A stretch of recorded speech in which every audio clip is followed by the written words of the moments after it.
Hello, everyone. Thank you for joining me for episode 4 of AIR Atlantic's Insider Review. I'm Nathan.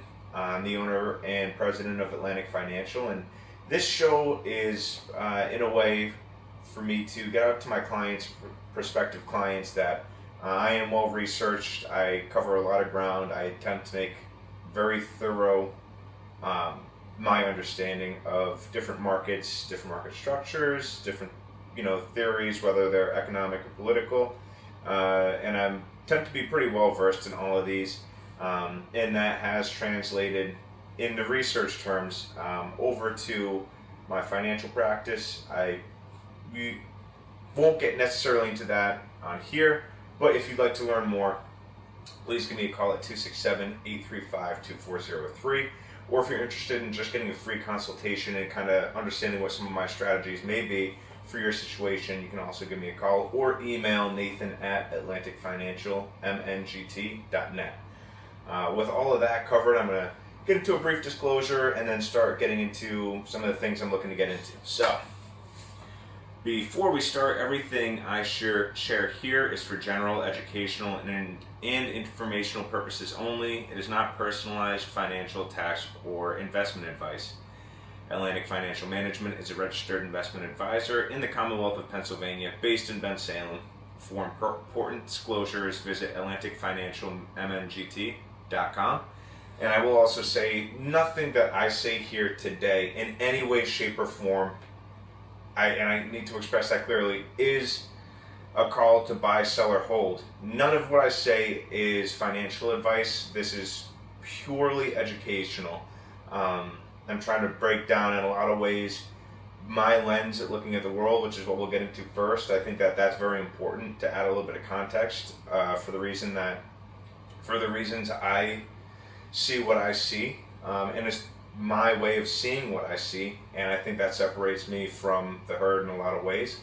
But also, just fundamental structures that you need to understand if you want to have a deeper education and knowledge in this space. So all of this is free information, completely free.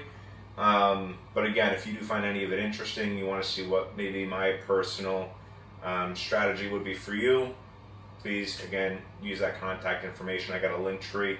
I don't know if it's in the description or what, but definitely on my channel. So, yes, if you want me to give you some personalized advice, let me know.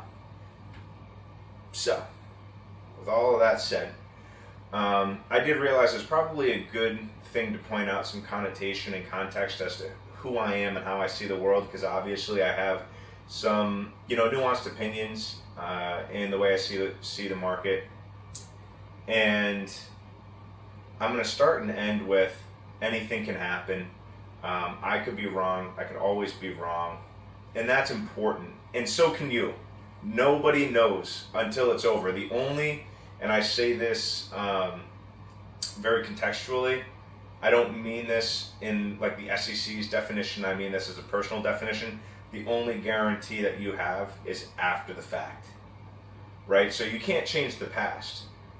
Certain numbers, for an investment, say it has like a 10% return, say it hit 10%, plus or minus 1%, maybe every single year for the last decade. It could or could not go to 0 or 100. Anything can happen. And that's just something that you need to understand. Even with my own personal investment strategies that I utilize and the research that I license, anything can happen, right? And as an investor, that's probably the biggest lesson that you can learn. And we'll get into a little bit more about what the thought process is for an investor and what builds a strong investment mindset. Or maybe we'll just get into it now, and I'll just go into the second part of this afterwards. But when it comes, the way I see the world of investments is anything can happen, and I find a level of comfort in probability and in pattern recognition, in certain phenomenon like momentum And that's a really good rabbit hole to go down if you are looking at learning about market strategies. Again, this is not a call for anybody to go out and do this on their own, and I actually recommend that you don't do this on your own. Even me, I'm the owner of an investment company, right? I'm the owner of an investment firm, and even I consult different colleagues in the area and across the country in order to refine my own position, and they also do the same thing. So if you think that you're going to go out there and do all of this on your own, you're going to listen to, maybe what I have to say and read an article and a book, and you're going to go out and be a successful investor, I'm telling you that is not what I recommend. I recommend you find somebody, me or someone like me, to talk to about your ideas before you go through with anything. And even then, after you've talked with somebody, maybe talk with 10 more people. And, the Dunning-Kruger effect is real. If you just started, you're going to sit there and think you know everything. You're going to maybe get, quite literally lucky with a few trades, a few investments, and you'll sink your entire position because you haven't made a refined investment strategy. And even if you did get that far, you haven't refined your mindset to be able to handle, black swan events or upheavals in the market. So my best advice to you is contact a financial professional. Everybody. I have my own network of people that I speak to refine my thoughts and my strategies, right? And if I'm doing that, you should absolutely be doing that. So, nothing is certain. Anything is possible, all right? And probabilities is where you can find some comfort. But even still, it's a probability at the end of the day. And black swan events, statistical anomalies, do appear in the market. And again, the only guarantee you have is the past, because you can't change the past. So, kind of a brief monologue on that, but it is important that everybody understands, that's the basis of investing. You've heard it before, I'm sure. Don't invest what you're not willing to lose. And that's a rule of thumb that could hold a lot of truth, but I would say to refine that down even more into something a little bit more real and understandable is, you need to have good financial principles in order to invest. So there is a time in the market versus timing the market, right?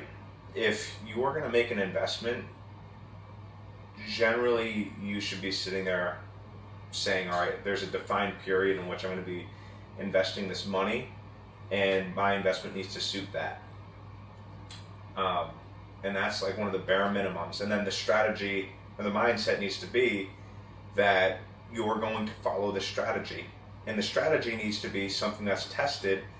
And it could have, and this is getting a little bit deeper than maybe I want to, but, day traders, for how negative the stigma is around people who day traders at their core, the core context, if you read their literature, they tend to have the, I can't say perfect, but they have a well-refined way of looking at investments that, even though they're on a micro timeline, you can spread it out to the macro level. And they look at risk-reward, right? How much do I need to put on, and how much will I get, and what's the probability? And there's more to it. There's certain ways of extending the funds to make sure that the law of large numbers does work in their favor, or could work in their favor. But, there's been people out there who have had a 10% success rate. However, their risk-reward ratios were in a way that when they did hit 1 out of 10 times on their investment, and again, this is day trading, but when they did hit on that investment, they won so big that it covered the cost of the 9 other losses. And that's a really hyper aggressive way of looking at investments, but in the broader context, you can look at it and say, okay, you know, if you have a steady income, okay, I have a steady income, I can cover my bases. You know, every week or every month, this amount of money I have left over. I've done my due diligence. I have good financial principles. I have money set aside for emergencies. I have, you know, I'm trying to max out my 401k, or I am maxing out my 401k, and I have room to spare, and all of these things, right? When you're in that position where you can reasonably say, okay, now I can start setting my timeline on some of these investments. You know, 529 accounts have a shorter timeline than maybe your traditional IRA or your 401k, right? So, you know, you start to build out your plans and say, all right, I can reasonably expect that X will happen if I do Y. And all of that is to say, you still need to bounce these ideas off of somebody. And I'm trying to tiptoe around because, again, everybody is different. So that scenario, even though I've made that very broad, nobody should take anything from that and apply that exactly to themselves. You know, you need to speak with a financial professional. That's my number one piece of advice. Even some of the, I shouldn't say some of the worst advisors, but like, you're still, there's going to be people out there, even if they may not be like a top tier advisor or something like that, they'll have the basic framing that should give you a decent idea of where you're starting from and where you could go, and hopefully they have enough experience that they've seen something like your situation before and they can give you some proper advice, you know. And that's the licensing portion, right? Like, they're licensed to be able to do that for you. So yeah. So with all that said, a lens that I look at the world is, and I said this on my video the other day, and I do want to say, all right, I'm just going to say it. It's not how, or I'm telling you how it is, not how it should be. And that's very important, right? Because you have a lot of people on the internet telling you how it should be. You have a lot of people in your life telling you how it should be. Oh, it should be this way, it should be that way. And I've been asked before, you know, are you a Democrat? Are you a Republican? And I say I'm apolitical, and I couldn't be more truthful about that. It's not that I'm trying to, you know, be a chameleon and, you know, be able to fit everybody's mold. Throughout my research, I've found that, and this is probably going to make people upset, but look, again, apolitical. I'm not affiliated with one side or the other. I truly believe that there's, you know, you have components in each side that are vying for control, and that's very obvious.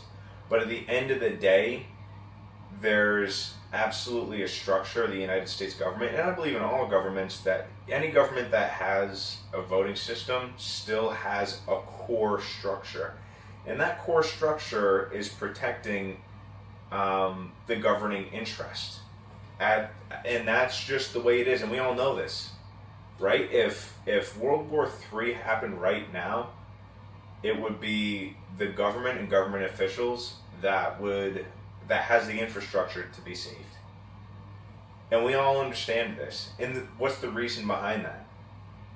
Because the reason is, after some type of cataclysmic event, let's hope it never happens, but if it were to happen, somebody needs to govern what's left in the ashes. And that's the most important thing. Like, if society is going to restart, it has to restart from a spot where, or it doesn't have to, but it's at a great advantage if there's already a governing structure to reform the society, right? And then you kind of go from there. So if the government, their priority is protecting themselves, their next priority is likely protecting the people. However, there's a huge gap in protecting themselves and protecting the people. You know, what's a national security risk to the government's governing authority? That's going to supersede protecting the people every single time. Because, you know, even, and to their credit, governing authorities, if they're usurped by a foreign authority, then there's no hope to protect their people, right? So a lot of times we get wrapped up in, oh, I want a Republican president, oh, I want a Democratic president, when in reality, both sides are more concerned about protecting the governing structure in some way, shape, or form, and maybe in their own ways. That authority is going to go about it in their own way. But you can even see, like, the Fed is a great example. It's kind of a microcosm where you could think of the other governors as permanent and stuff. And this isn't actually true, but I'm just saying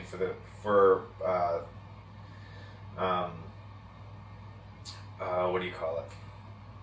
As a thought theory, brain food for thought. It's not that. Thought experiment. The Fed has the Fed chair, who is in charge of disseminating information at these meetings, and the governors rotate once a year, but generally, they're quote unquote maybe permanent fixtures in that establishment. So, although you're going to have the Fed chair maybe be able to direct the governing board, there's always going to be that key infrastructure, that underlying feeling of our sole purpose is monetary policy. And the monetary policy has to be, and now this is the big debated part, but generally it has to be in the country's best interest for that Fed policy. That Fed policy has to support America. So no matter what that governing authority does or how he thinks he's going to get there, it's still always America. And even if some people need to go into credit default, people's lives are ruined by the interest rate going up. If the interest rate going up saves the country from maybe an overheated economy, or I don't know, the United States defaulting on their credit in some way, shape, or form, being able to sell our bonds, as long as the interest rate keeps America and the governing economy of America afloat, they don't care what happens, because that's their priority. And again, this right here, what I'm saying, I'm just saying how it is. I'm not saying how it should be, right? I'm saying how it is. And if you are going to be a high-level investor, you need to look at the world for what it is, not for what it should be. And believe me, I have my own beliefs. I believe in doctrines for sure. And I understand that in my lifetime I'm probably not going to see it, but it doesn't mean that we shouldn't, in some way, shape, or form, also try and put one foot in front of the other for a better world. However, that world is not going to come in one day, or in 1 week, or even in a lifetime, or even in 10 lifetimes. The world is not going to be perfect. And everybody really needs to take a step back. And I had a whole list, but I'm probably going to go right into it. But yes, again, I'm telling you how it is, not how it should be. And I had somebody dislike one of my shorts, and I'm not going to be that guy, but I am going to be that guy. I'm like, what's there to dislike about this? I'm just telling you what's going on. I literally said at the end, telling you how it is, not how it should be, and they disliked it. And it's like, I don't know what you could possibly dislike about it. Whatever. It is what it is. It's not, it's how it is. It's not how it should be. People are going to dislike whatever they want. So, but, yeah, so we're going to get right into our stories. But yeah, that's the lens that I look at the world at. How it is, not how it should be. And I will say, very seriously, I 100% believe there's thumbs on the scale for public perception. People should think of statecraft, the word statecraft, look into that, absorb it, and then apply that lens to the world as well, because that's very true. I definitely believe that, there's inauthenticity, and it's really just to leverage certain groups on foreign and domestic. We have you you can't tell me there isn't outside influence on certain storylines. They might not even be putting in the verbiage. They just may see, oh, this is a cultural flashpoint that we can take advantage of, and they just they inflate the dissemination of that information, putting their thumbs on the scale. And conversely, when the United States or maybe even a domestic power needs to get something done, it's absolutely going to leverage the majority of the population they need to get that done. And that's like been one of my running themes for some other stuff. I really don't like getting into it, but that's been the overarching theme that I think is you just see the thumb on the scale to leverage the people economy. The economy of people, leverage them, whoever you need, get enough people to support your idea so you can move forward with it. And that's life in general. Life in general is you have a goal and you need to leverage. It could be one person, it could be 10 people. Generally, we're in that range, but as you get bigger, business owners, governors, presidents, you start to amass a bigger and bigger group of people. And I was just talking to my buddy about this the other day. Your number one person, if you were to start a business, your number one person, you still have to explain your thoughts in great detail to that one person, and they're still not going to see your picture perfectly. Then you add 10 people, and you have an objective. How are you going to get those 10 people to do what you want them to do, right? It's let's just say it's in everybody's best interest too. I'm not saying like you're taking advantage of everybody. Like, you're trying to get 10 people to do what's in their best interest in yours. Now imagine how you're going to speak with 100 people about that, and then 1,000. And eventually you start to realize that the messaging that you're going to put out there is going to be, to the broader base, is going to be very simple. And then eventually you start to realize that there's key groups within that group that you need to have more representation in, and better verbiage, better reach, because they may have more power in the broader group.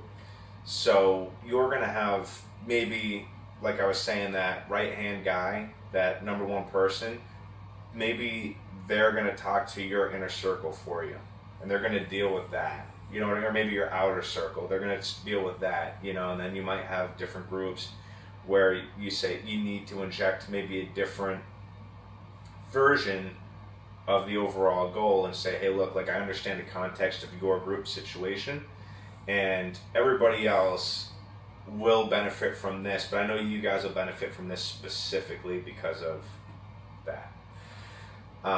So yeah, you absolutely need to keep an eye on some of these things, that there's definitely leverage on pain points in our media. So, and really sad, but there was a coordinated attempt over last weekend at Freedom 250, and it's just like that in lies the theme. It's it's pretty egregious. We should not be doing stuff like that, at the very least. And I think we can all agree that we need to probably take a step back. The redistricting for the Democrats and the Republicans, and maybe I'm getting a little bit too political here, but I'm just gonna say that's way too close to domestic infighting. And you just see people cutting down on basic courtesy on both sides, and it's just a recipe for disaster, and we don't need to be that way. There could be a coordinated effort among the people to say, hey, look, like, we don't care what your policies are. If you're going to do low blows. That's just not a part of it. And I know that's wishful thinking. This is gotta be a super small following. I saw my best video last week was about the Russian oil breakdown. If you didn't watch it, go watch it. There'll be more today, so you'll need a little bit of context. But yeah, there's just probably no way out of it. So whatever. But maybe my words can be a little bit of help to kind of bring in a little bit of rationality and just say, yeah, you know, maybe Nate's right in some ways. It's how it is, not how it should be. These ideological concerns are, you know, they're important for sure, but to risk, you know, true violence over some of these, like, some of the concerns are just, it's just unnecessary to resort to violence over some of this stuff. So, in my opinion, and that's not to sway anybody one way or the other. That's truly my opinion. Because I think a lot of stuff is just so much bigger than some of the petty stuff that we argue about. Some. Anyways, so into some real news. Not that the other stuff wasn't real, but I just don't want to say too much into it. And forgive me, I have a receding hairline. It's terrible. So I try and make sure my hair looks as good as possible. Because if you see that, my hair was not like that before. And it's killing me. Alright. So Japan raised its interest rates from 0.75 to 1%, a 31-year high. And this follows the European Central Bank's move last week to raise its rates for the first time in almost 3 years. Now, if you saw one of my other videos, we didn't raise our rates, right?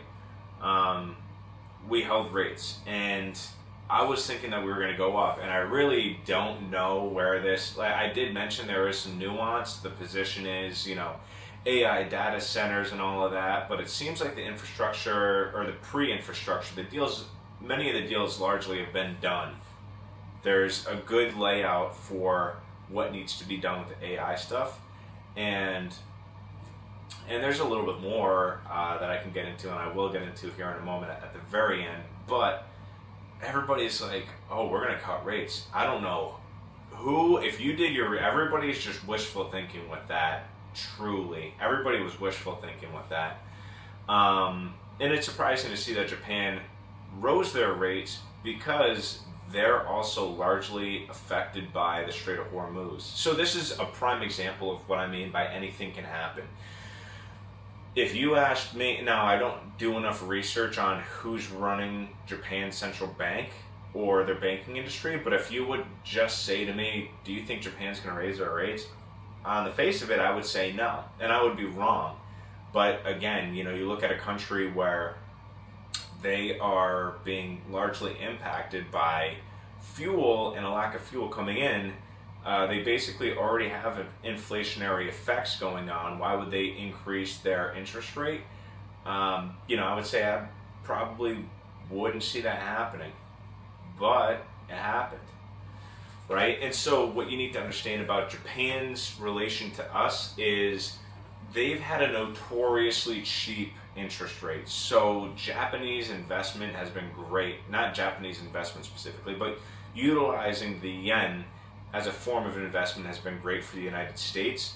They're our number one U.S. Treasury holder. They use a lot of U.S. Treasuries for their pension system, I believe for their healthcare also. But with all that said, they have been making very big moves.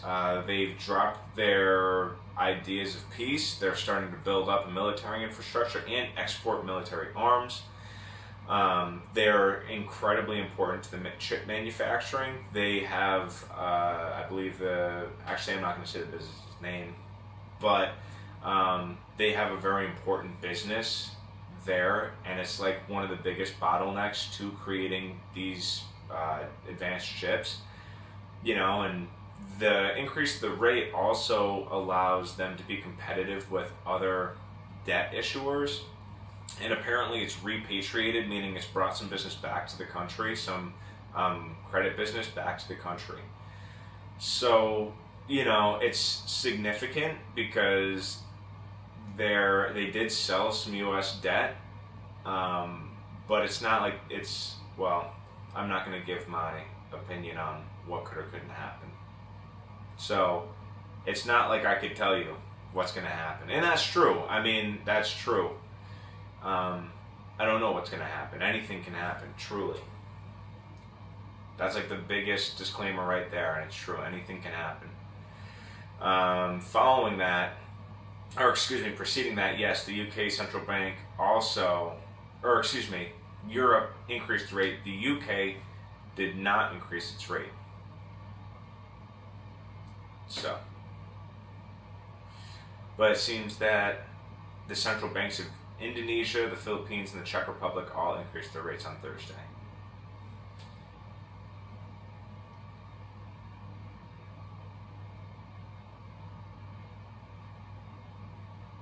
So, anyways, what this means, so the United States didn't increase their rate and the UK didn't increase their rate.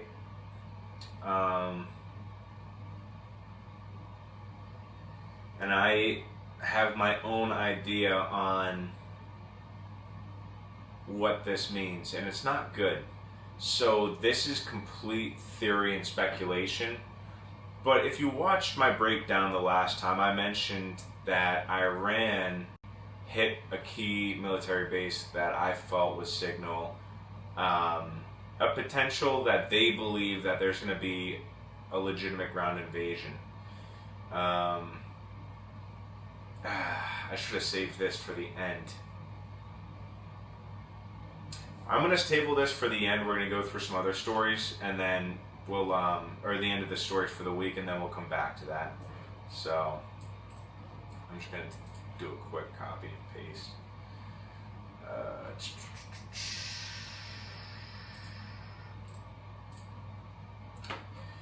So, anyways, and I do hope this audience understands this is meant to be listened to for the most part, but maybe I will put up some graphics and stuff because that does seem to do a little bit better. But anyways, there was a 4.4% decline in monthly visits to quick service restaurants in May. We've also seen that there's a 5% increase in hardship withdrawals this year, among 401k account holders. This is more signs that the economy is slowing down. And this is also largely the reason probably why a lot of people thought the Fed was going to cut their rates. Not going to happen. I really don't see that happening anytime soon. Personally, anything can happen, but I just don't see it. But what we're seeing here are some very serious indicators. Like we spoke about, credit defaults are up. We see higher declines in real estate insurance claims. We're seeing, and I don't want to get ahead of myself, but we are seeing, private credit who recently has made a big push into the real estate and mortgage space being investigated for, inaccurate funds. And you know what, I do have it right here. It increased to, I believe, now we're looking at four large credit funds are having redemptions collectively requested of $12 billion. So what we're seeing is a slowing economy, increased credit defaults, both private in the sense of institutional private credit loans, and then private such as credit card defaults. We're seeing a lot of indicators of people who could potentially just be trying to get out from under the situation. Maybe they can't sell their home. Maybe they were laid off. Maybe they're turning towards disability because they want to retire early and the only way they can do it is to go on permanent disability along with whatever funds that they have.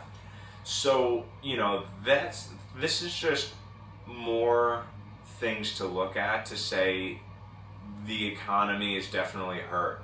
And Trump had a quote that I'll get to in a moment, but it's interesting. You go through all these. I went through this to try and make sure it would flow better.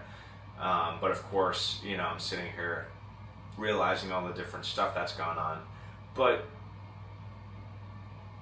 yeah, I'll just say it. Trump literally said he didn't want to be. I have one, and this is a quote, I have one primary wish as president. I never want to be the late, great Herbert Hoover. Herbert Hoover was associated with the Great Depression, right? So he doesn't want to be like that, and realistically, that's what we're seeing. We're seeing that the majority of the economy is having some serious issues. So that's something to think about. And then you have SpaceX said it would buy AI coding agent Cursor's parent company for $60 billion. Now, this is one of the things that you get to look at. I mean, this is why companies go public, so that they can do big moves like that. So, interesting, something to think about. And what I will say is, it is interesting that he is using SpaceX for this, but that's probably why, if I'm being honest, is the only public company, and we'll have to wait and see. But it's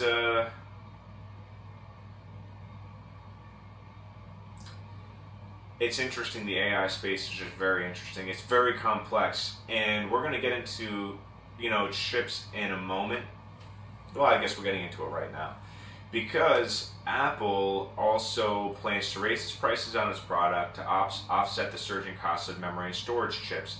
Later in the week, we found out, and I believe this was actually yesterday, Apple agreed to partner with Intel to design and build chips in the United States.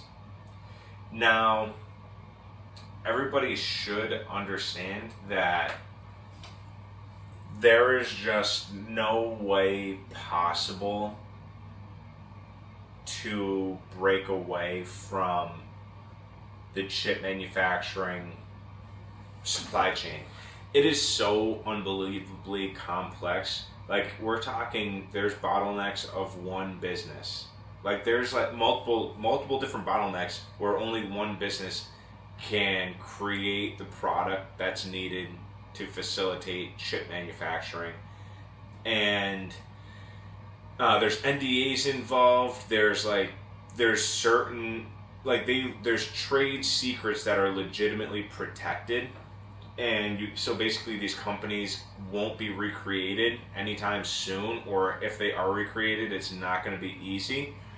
But the supply chain is just so unbelievably complex, down to the literal ceramic plates. They can't make chips on an assembly line. They need a ceramic plate that basically, and I'm butchering this, but it allows for what the chips are made out of. When they're literally making the chip, this plate needs to be underneath it, and it doesn't push against the actual material in a way that would mess up the chip manufacturing. And it's just, that's just one piece, never mind the rest of it. It's just so unbelievably complex that when you see something like this, and I'm, alright, for maybe national security reasons, okay, great, we're bringing in a little bit more infrastructure for the chip problem, but we are not walking away from what we have. It would take probably, I don't know how long it would take because it would be a ridiculous amount of time, and it wouldn't happen in a decade.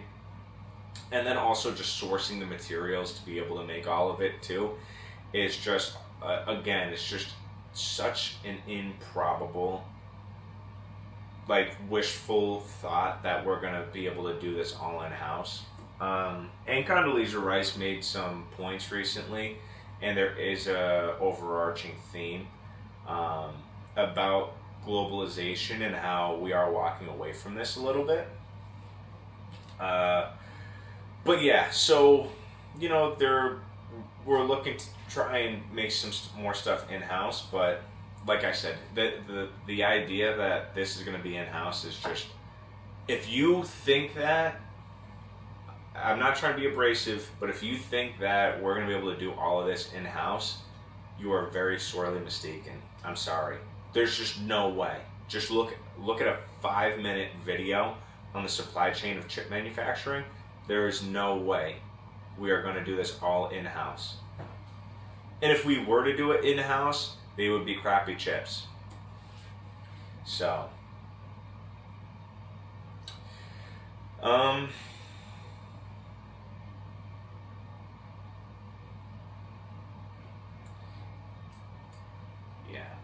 All right. So, unpleasant news. I think anybody under the age of 50 kind of is just resigned to the fact. And I know that this has been said a lot. Social Security, we're not going to see Social Security. And for many generations, they actually did. But I think we're really going to see the scheme fall apart. And it's projected. I believe this article was from the Wall Street Journal. But actuaries are pegging that the fourth quarter of 2032 is the date that basically Social Security's trust fund is going to collapse and dissolve. So, something to keep in mind, have it in the back of your head. Okay, I think I'm going to take a quick break because you guys should see my setup. I literally have one of these DJI camera things, and I have it tied up with my Apple headphones, like the corded Apple headphones. I have it tied to one of those like selfie stands with the ring on it. So the thing overheats. If you want to have higher quality videos, like, share, subscribe. But yeah, I'm going to give this thing a quick moment to cool down, and then we're going to get into the second half, which will be a little bit more about the oil market and what we are looking at there. So, I'll see everybody in a quick moment. All right. All right, we're back. And yeah, I'm always having technical difficulties. Like I was saying, this, you should see the, maybe I'll take a picture.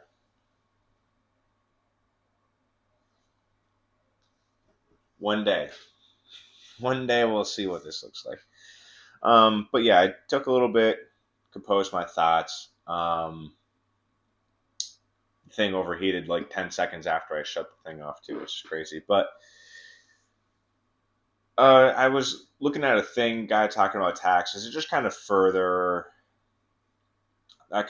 my point with what I was saying. It is what it is. I'm telling you how it is, not how it should be.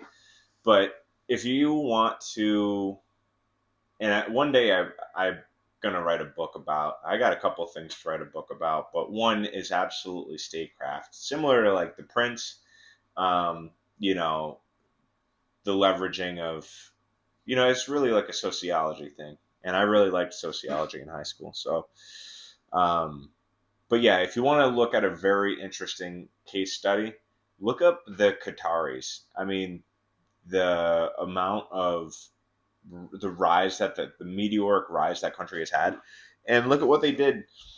They're a minority in their own country, but they're the elites of their country. And pretty much they imported a bunch of foreign workers to do the menial tasks of the country. And hey, you want to explain why there's so many illegal immigrants in the country, and why, even though the current administration said that they're going to push them out, why they're still here. I mean, we've already seen it in other countries. But again, the statecraft thing, what leverage do we have over the immigrants? We can deport them. Well, you know what the the Qatari government does? they will deport the immigrants if they speak out. So you know what I mean? Like, it's the same strategy, just different deployment, right? They'll make you leave the country and lose the opportunity you have if you want to question them. It's the same thing. So just, again, I'm not telling you how it should be, I'm telling you how it is. So got to look at the world through that lens every once in a while, or else you'll just lose yourself, because there's so many things that you can lose yourself in. It's almost never good to get angry about anything, because you just completely lose like the rational part of your mind. So again, remember statecraft, try and look at it how it is, not how it should be. And you can start to make some fairly rational decisions on life in general. You know what I mean? But even in the investment space. But again, always consult a licensed professional before you make any strategy shifts. But speaking of shifts, we are going to shift the conversation towards a more geopolitical stance, specifically regarding what my big thesis is. Again, that what we're looking at is more of an oil play, more of a play of the United States consolidating their power, but also expressing their power in resistance towards a bipolar, tripolar world. I was doing some research, and speaking of statecraft, there's a book, Statecraft 2.0. I forget the author's name, but I was reading it, and it was pretty good. Some concepts that I'd heard of, and some events that I'd forgotten about, but we could kind of take it all the way back. I believe it was in 2007, Putin. And this is one of the reasons why he's like the biggest enemy. It's a huge perception thing, but it's quite remarkable to think of the two world powers following World War II was the United States and Russia. The United States was left pretty much unharmed. Of course, there was a huge loss in life, but compared to Europe, it wasn't the same. And Russia competed almost on even ground with the United States. And matter of fact, they actually were winning the space race. I mean, too significant. They, I believe, launched the first satellite, Sputnik, and then got Yuri Gagarin as the first man in space. So, they were on the forefront of the space race, and they had lost so many people in World War II. It's like unfathomable. I believe it's something like 15 million. So I could be wrong about that. Let me fact check that. How many soldiers Russians died in World War II? 27 million citizens. And it was 8.7 to 11.4 million soldiers. So think about that. They came out of World War II and were literally losing millions of people, and they were almost on even ground with the United States. And then the ultimate collapse of the Soviet Union, which was brought about, very complex but very interesting to see. But then you had the author of the book was talking about like a cultural PTSD, because it was pretty lawless following the fall. And the Russians we see today are of that world. Nobody was really spared from the horrors of the fall of the Soviet Union. Nobody really talks about it. And again, like, think about it again, after the fall of the Soviet Union, which was fairly horrific as far as citizen experiences go. On top of that, then you see a rebirth and a consolidation to Putin, who then creates a pretty substantial military, and gains a foothold for Russia again, and they're still again a world power.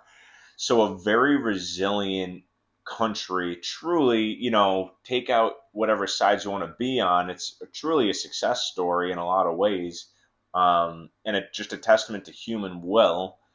And the geography is difficult. They don't have what the rest, or what a good portion of the rest of the world has. Ample survivable land, 24 years or 24, not 24, 12 months out of the year. What am I thinking? I'm thinking of hours. Um, and so it's just truly remarkable what they've been able to accomplish. And the big threat that Putin made was he questioned the unipolar world and the dynamics of the fall of the Soviet Union between then and 2007 was it was largely agreed on by the rest of the world that the United States was the world power. They policed the seas. We are the reserve currency. And the idea of a rules based order. And again, this is nothing to get happy, mad, prideful about, but the United States absolutely took advantage of that for their own self interest. And before anybody gets mad, just think to yourself, this isn't, this is a game in a lot of ways, but it's the ultimate game. Lives are on the line at all times. Nuclear weapons are very real. We can reach out and touch each other from across the globe and human existence. These people are making these decisions, and you got to understand that the United States government, from even during the war, we understood the Russians were in a lot of ways, enemy reduces it down to a you versus me, but in a lot of ways, they're an existential threat to the idea of America. Very, quite literally, the idea of America. They were an existential threat.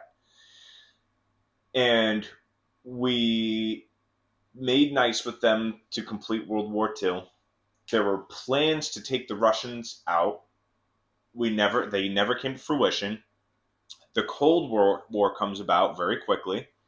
But that's what Korea was about. One of the first hot proxy wars of the Cold War: Korea, Vietnam, Afghanistan. Um, and then you see the fall of the Soviet Union. And, you know, hindsight and ideology, and how it should be, perspectives would say, the fall of the Soviet Union, we the people should embrace Russians. They rejected communism. However, from and this is why it's important to be objective from a military and governing standpoint. The United States, which the halls of Congress has been flooded with anti-communist representatives and senators, at that first opportunity to crush our opposition and make sure they're crushed, we took it. And to them, it was a no brainer at the time. To them, it was, this evil can never come about again. We hold the keys. We've generally held the keys since 1945. Now we really hold the keys. This Russian threat can be no more. In a lot of ways, apparently you look at what the UN used to be, it was packed by the United States. Now China's actually been the one who's, I guess, turned the tables in that regard. Now they're on a lot of committees, head a lot of committees. But that's the American mindset and the Russian mindset. And then to have, less than 20 years later, after the fall of the Soviet Union, we all know, again, Congress is made up of a lot of anti-communist people who have been staunchly anti-communist, publicly anti-communist for many years. They were still in Congress at the time, and that part of them never left. And you could almost imagine how they would be ever aware and ever present to the idea that communism could come back. So when Putin delivered a speech, and I believe it was 2007 or 2008, saying, we don't believe the United States is allowed to be a unipolar power, that being in a bipolar or tripolar world is basically a right. I need to go back and listen specifically. But he threatened the idea of a unipolar world and then the rules-based order of that world, which again we took advantage of. But you need to understand, why wouldn't we? because everybody else will take advantage. You know, and that's the is you could look at it as the dark forest um, hypothesis in a way, where this is the law of the jungle, and although we have rules, um, I'm sure there's some people who hold those rules near and dear, and they are authentic representatives and maybe coordinators and power players by the rules based order. You also have people who look at the rules as a means to leverage American interest. Absolutely. And that's what we did, almost objectively. And I'm sure if you really come through, you could find flat out admissions that we took advantage of these rules. But again, you could also make the point that of any nation that's going to do that, why shouldn't it be the United States? Uh, you know, it's a really tough thing, and this is why I'm apolitical, because I can, once you have learned enough, you can understand both sides, and you realize there's a lot less emotion in these decisions than you would originally think. And so again, if you're going to make informed decisions, you need to make the decisions free from emotion, because emotion is going to it's going to play an irrational factor in your decision making and understanding of the world. So, um, anyways, after Putin said that, you need to think about the stage and group of people he was talking with and talking to. And you see that, yeah, the push against Russia, I wouldn't say it started there, but then that's when you start to see people calling Putin out. And then you see here also he's trying to reconstitute the Soviet Union. And that's not necessarily true, but I do know where that comes from. And where that's coming from is that he's trying to rekindle old ties with the Soviet Union, Iran, Iraq, Afghanistan, to name a few. The the bringing in of parts of Georgia. Um, I mean, look, that's very similar to the Rhineland for Germany after World War II. Crimea is a very important Crimea is a very important geological point. So that, you know what I mean, they needed that in some ways, and I'm not saying how they went about it was correct, but the fall of the Soviet Union didn't fall in a way that had any control. It free fell and fractured into a bunch of different states. And yeah, it'd be like if America free fell and fractured, and you had Mexico absorb California, and then you had Canada absorb Maine, and then you had Florida separate, secede, or maybe actually secession may be even a better way of putting it. You have California, New York, and or parts of New York, and then Florida all secede. Then the United States comes back to power. Say there's a new president, you know, there would be a portion of the modern day America, and the presidency, I'm sure, would be saying, "Hey, look, these were once a part of our nation," and then all of the strategic and geologic resources that came with that territory would be important to reabsorb. So, you need to understand that that's where he's coming from. It's not reconstituting the Soviet Union as it was, but it's not reconstituting the Soviet Union in ideology, it's reconstituting the Soviet Union in geography. So, um, so I mentioned, and we're going to start getting into really what I wanted to get into. The Fed held rates. The United States' Federal Reserve held rates this week. I guess it was surprising to a portion of people. I'm sorry. I'm not trying to be abrasive. I really just there was no way, because we also had the inflation from gas prices increase everything with a hawkish Fed chair. There was just, I don't know, I couldn't see it. To cut rates would have been crazy. Anything can happen. But to cut rates would have been really crazy with the background knowledge. Um, but what this also signals is in the UK as well, in some ways, but correlation doesn't mean causation. But the United States knows what it's doing. Um, what this could be a signal for is that we don't know if our pullback from the Strait of Hormuz is going to be for real, because we saw earlier in the week the MOU was signed, was presented. Trump signed it during this week, but there's also been strikes in Lebanon. And the first line item of the MOU is that Lebanon will also be a part of the ceasefire. There will be no more attacks on Lebanon. And unfortunately, today, from the last I saw, the peace signing or um, the Iranians suspended the ceasefire, saying, "Hey, look, like you guys are not coordinating this well with Israel.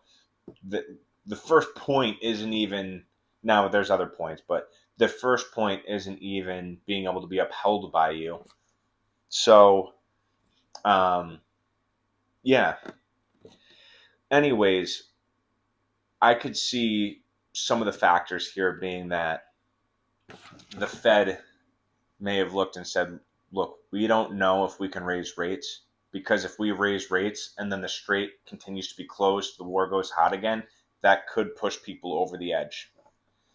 Who knows? You know what I mean? This is speculation, but I would say that, in the world of investments too, there's indicators, and no one indicator is going to be the difference. And anything can happen again, especially if you're using indicators and you're getting that deep.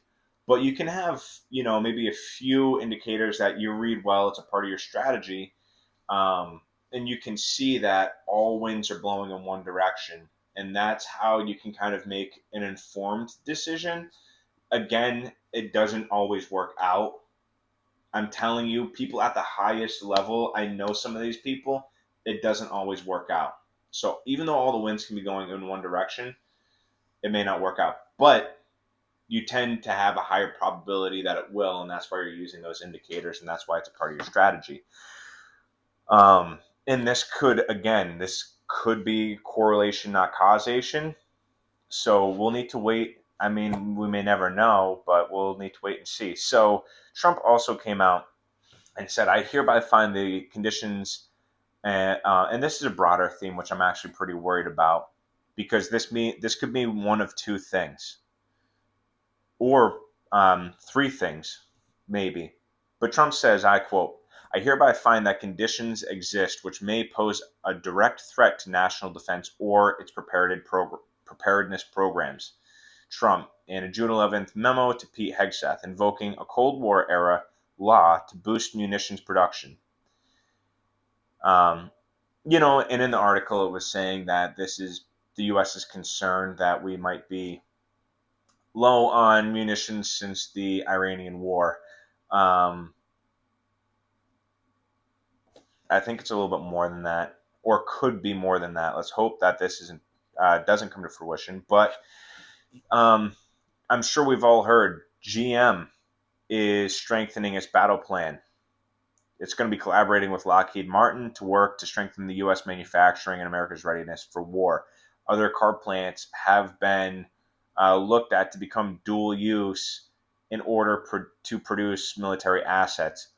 Volkswagen has cut back their car production in order to increase defense products. Japan, like I mentioned earlier, is starting to increase its production of military products and exports.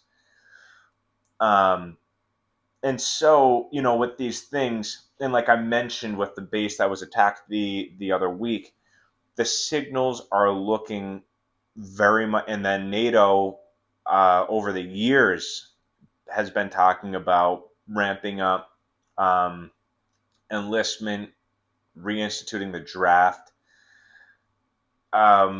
Look, it's looking terrifyingly like there is a true military buildup across different fronts. even in the private sector, which historically has meant when the private sector is getting involved, it means that there's going to be a significant push. Um,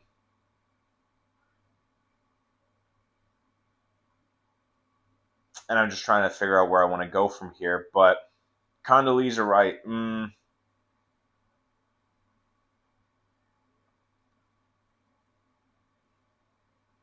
yeah, and I'll just cap off that thought that I was just talking about with the private infrastructure. Look, um, what do we have going on? Iran has shown itself to be a tougher target. It's a turtle. It's hard to get to. Russia is also getting backed into a corner, and we'll talk about them in a little bit. But generally, what happens to animals in a corner is they start attacking, and that may be what we're preparing for. But Condoleezza Rice, she came out the other day. I actually want to talk about this last week, but she was talking about things like the rules-based order just is being and all right, maybe she didn't put this in this specific words, but the theme of what she was saying is that the globalized economy, once the strait opens up, sure, it'll resume. But she was really saying in substance that we're basically moving away from the global. The globe is going to pull back in global trade in some ways, um, and I can see what she's saying. Look, we've had two energy crises in the last decade. This countries have subscribed to globalism, and I don't know if I mentioned it in the last video or not, but I know I had a conversation saying, look at what happened just between China and the United States alone. Now that the world embraced global trade, Pat Buchanan um, has a great. He really changed my mind on a lot of the ideas of globalism and global trade and free markets in a global trade world. And just look at the United States' industrial base swept out to China, and then if you look at China, they're they've had not a complete brain drain, but in a lot of ways they have because they've exported their students to American universities in droves, and their country can't produce any type of real creativity, whereas the United States has all this creativity, but they can't really produce it. And so, just in that alone, you can see in a free market, you see a lot of times price draw down and production increase. It's not always the case, and I'm being very broad, and it's tough for me because the nuances are important. But I'm just trying to show you the broad. This is how it works. Because if you're going to make paper clips, and you can make paper clips domestically for $10, but you can quite literally like make them for like $2 in China, including shipping costs. There would be no reason for you as a business owner not to outsource that, especially if the quality is the same, or if maybe the quality drops, but it drops by 10%, but you're making a 500% increase in profit. Again, still, so like these are no brainer situations. I'm telling you how it is, not how it should be. These are no brainer situations for people. Same thing for China. China, I don't know their infrastructure there in the same way that I know the one-way trade between us and them. But China outsourced a lot of their education to the United States. And I'm sure if you did a fraction of digging, you would probably realize that I haven't done it, but I would assume the Chinese educational system at higher education uh, just can't compete with the United States. Or it might have even been some type of trade deal. That's also possible. Because what you're seeing is the Chinese slowly are being indoctrinated into the United States' culture.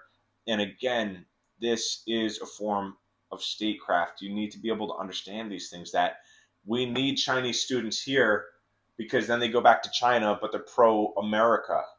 And that's one of the ways that the Americans are able to usurp powers and usurp public opinion in other countries. So you need to be aware of these things and the strategies that are involved. It takes out a lot of the emotion. But yeah, Condoleezza Rice also said in terms of Iran, and now again, this is a little bit dated, but she said we would rather have no deal than a bad deal. And as we all know, the talks were called off this past Friday, or excuse me, this past Friday. Today's Friday, so yesterday, if you're watching this tomorrow. Um, so now we'll actually start to get into some of the nitty gritty of Iran, and then we'll be going into China and then Russia's energy sector. This is going to be a fairly quick show today, but commercial shipping through Hormuz appears to be increasingly subject to Iranian conditions. So if you look, I believe it's on OPEC's website. They have a few different charts and graphs you can look at, and you can see that a lot of shipping is actually passing closer to Iran. And, there's reports coming out now, contrary to popular belief, there has been trade through the strait. And it looks like what's happening is these ships are just paying the toll. There seems to be intermediaries sharing voyage information, paying the additional fees, and the ships are not taking their normal shipping routes. They're taking routes that are closer to Iranian waters. Um, it's just, again, it's interesting to see there's still some trade going on. Now, the important thing is onto the overarching thesis, which is this is a huge play for the United States to corner the oil market in a lot of ways. China has actually very recently expressed distancing from Iran. And the original agreement between China and Iran was China was basically buying um, under the table oil from Iran. They weren't paying the same prices as everybody else. What's happened with this is it seems that following whatever agreement we come to, the Iranians are going to buy, the Chinese are going to buy Iranian oil at above board prices, which is going to hurt the Chinese. And China, specifically, I don't know the guy's name, but I have it here, but it's just his last name. Um, when asked specifically, they were talking with one of the Iranian leaders.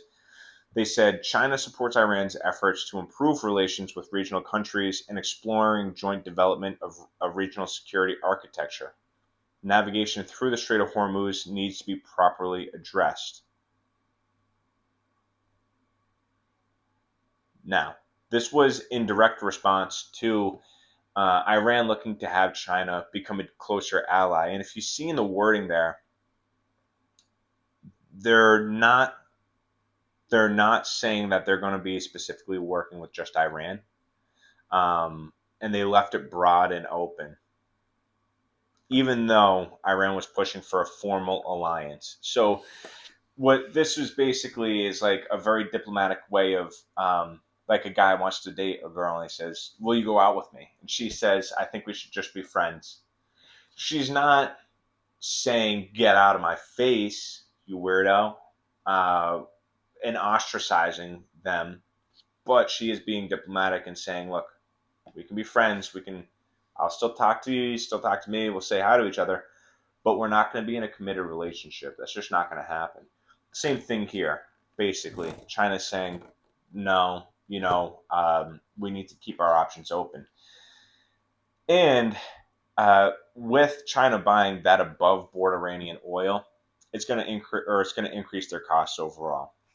So that margin that they had prior is going to be decreased. You could imagine, and this is really sinking the screws into China because the Russian energy has also increased, and I believe now it's back at a discount, but it had increased. And again, like I was saying, this was like a big deal because the United States could essentially be leveraging that and saying, "Look, you and India want to do deals with China. This is what it's like to deal with China.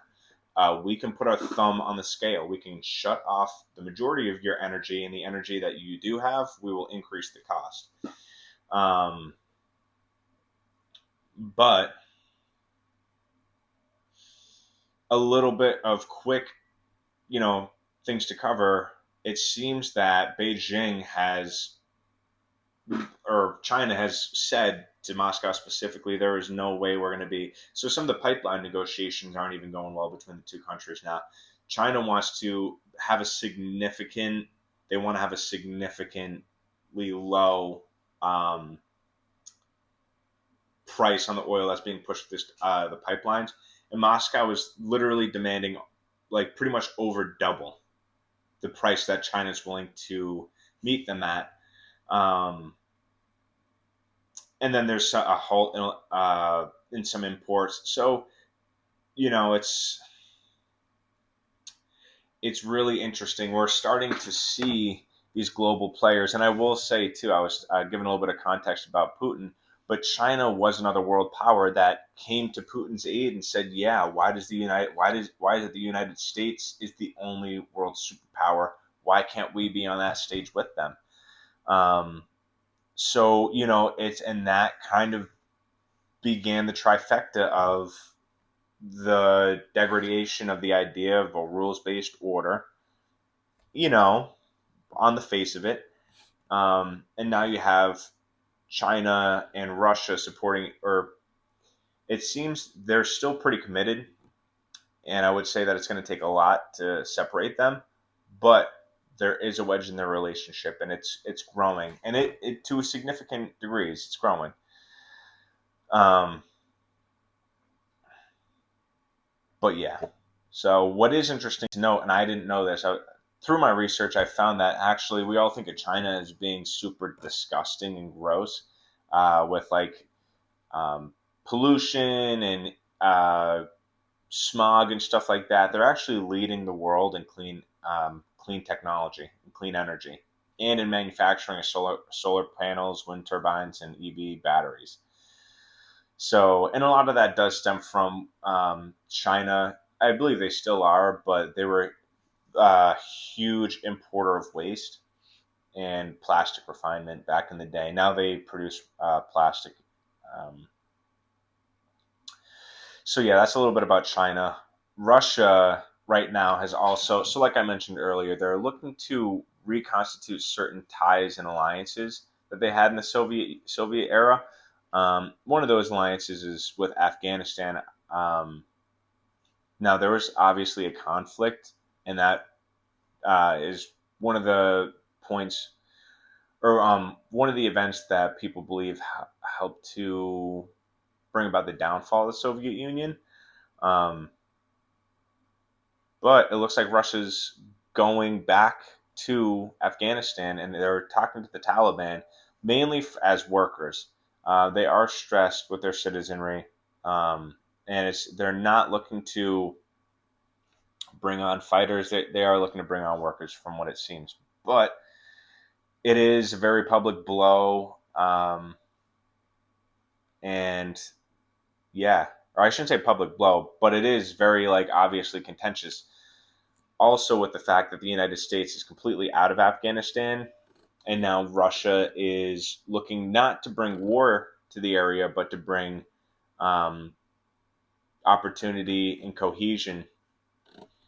And it again, that whole area, Iran, Iraq, and Afghanistan, are all three very important pieces of real estate in the world, probably among the most important pieces of real estate in the world. Um, and so, to the broader point about on Russia specifically, and yeah, I should be able to wrap this up in about 10 minutes, but we need to go back a little bit. In 2025, the Ukrainians were able to build up their infrastructure to produce drones on a scale that they can have a consistent campaign of attrition on Russia's refineries and oil fields and oil terminals. Um, and that's been a recent development. So now they're able to produce enough drones regularly to have sustained attacks on this infrastructure. Russia has the capability to have well over what they need in oil to produce, or in refineries for what they need to produce in general. And the attacks, I believe, only brought down their capacity by 30%. Um, but like I said, they could have produced much more, or they could have refined much more than they were. However, even though that 30% capacity, there was a margin of room in between what they were doing and what they could have been doing. There was a 13% drop, estimated 13 to 9% drop in real refined petroleum products. And that is important because that's significant. Because although in some ways you could see that the early drone campaign really didn't do much, you can see that now that the campaign has been sustained and refined, you're starting to see real effects on Russia's ability to create refined products. Because again, crude oil can't really be used for much. It needs to be refined into its separate parts and then exported or utilized. So there was a little bit more information that I found out. And I did find kind of a very interesting timeline. Operation Spiderweb was coordinated effort from the Ukrainians to take out and paralyze much of Russia's air capabilities, even going so far as to hit a Russian base all the way just north of China, which is important. Why would they hit a base just north of China? It's so far away.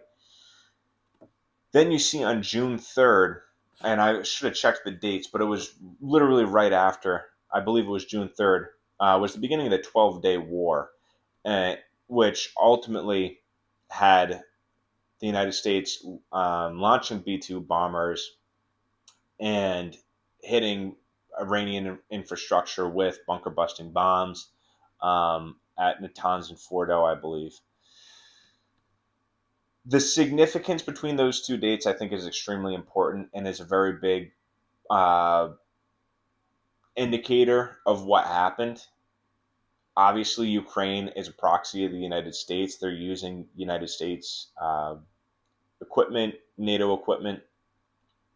And I think what that was a big signal of was, hey, look, the United States, and we very obviously launched. So we have Diego Garcia in the Indian Ocean, very small island that has B-2 stealth bombers. We had the bombers that we could have launched a much quicker strike on Iran than we did.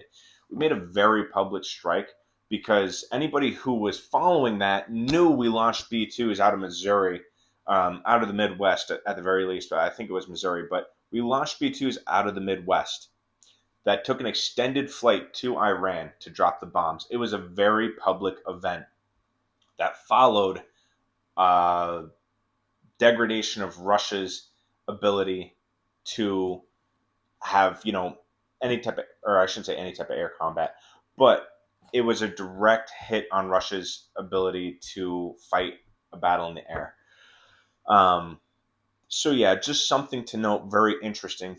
Following that came the campaign on the refineries, and then following that in February, the campaign increased. And I know I haven't had too much graphics on this video, but here's a graphic right here, and you can see that every strike, every blue X is a strike on Russian oil infrastructure since February, and it's only ramped up, or I shouldn't say only ramped up, but it has ramped up increasingly with uh, the Iranian conflict. So much to the point that Russia right now is banning export of gasoline and it's restricting plane flights. So this really is kind of the ultimate fruition of the United States plan. And again, it's a theory, it's a thesis that all of this has to do with cutting off Russian energy and protecting the United States dollar. Um, and it's only now that Russia is showing true signs of a lack of ability to be in the energy market that we're starting to see some real headway move forward with the Iranian deals. And I think one of the things that's going on truly is we need to keep the door open. and we can't completely walk out of Iran yet. And even though there's an MOU that could be signed hopefully soon, 60 days is a very short amount of time to come to agreements on what they want to agree on. And we've already been in this position before, and it didn't end well.